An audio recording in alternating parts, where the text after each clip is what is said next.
Hello everyone, Darko 2012 here with Global Government News, and I'm covering an article titled $1 billion Payoff to Taliban, and this was originally from Fascist Soup, posted on January 29th, 2010. It says, Al Jazeera is reporting what readers of this blog already know. Our criminal government funds and arms the insurgent movement in Afghanistan. The U.S. Constitution defines treason as treason against the United States shall consist only in levying war against them, or in adhering to their enemies, giving them aid and comfort. No person shall be convicted of treason unless on the testimony of two witnesses to the same overt act, or on confessions in an open court. Our criminal government is proposing a plan being considered to pay up to $1 billion to Taliban fighters to persuade them to lay down their arms. In advance of an international conference in London to discuss Afghanistan's future on Thursday, Japan, the United States, and Britain are said to be leading the proposal. The scheme would offer cash, jobs, and other incentives to the Taliban and fighters and other armed groups. The sum could be as much as between 500 million to 1 billion over the next 5 years, Al Jazeera's James Bay is reporting from London said. Can anyone tell me how this is not high treason? I can actually taste the outrage in my mouth right now as I read this. Pretty much a first thing for me. The level of brazen hubris and open contempt for the American troops is absolutely stunning. Arming the insurgents and openly funding them by paying off supply routes just isn't enough.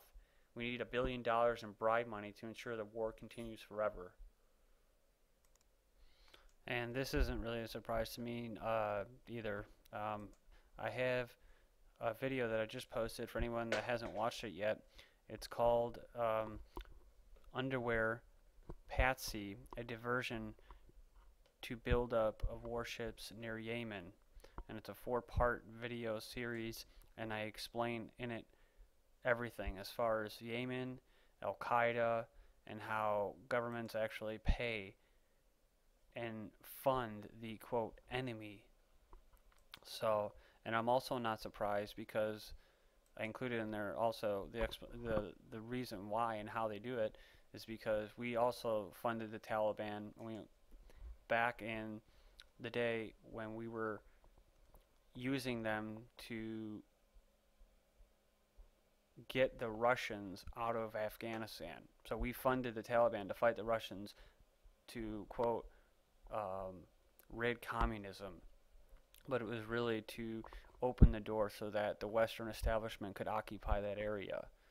So I'm not really sure if this is really just to get them, because they funded them and they used them and they're respected by the people there for defending them from foreign occupation, and now they're not going to stop, and they have good networks. So what I'm getting at is it could be that they're actually trying to bribe them to stop fighting, and it's happening in Yemen too, where the Yemen government is talking with Al Qaeda, which is really a government co-opted militia that is somewhat legitimate, like the Shiite insurgents or military that are trying to fight foreign occupation. And they fund these groups, but at the same time they also have to be able to control them and stop them. So they want to be able, the way they can control them is by funding them to create an enemy so that we can bring troops over there and occupy their land even more. So that's what they're fighting. The militants are fighting to keep them out, but what that does is it actually brings in more troops out from outside into their country. So it's a real vicious cycle that just keeps going. It just keeps going. So thank you everybody for checking this out.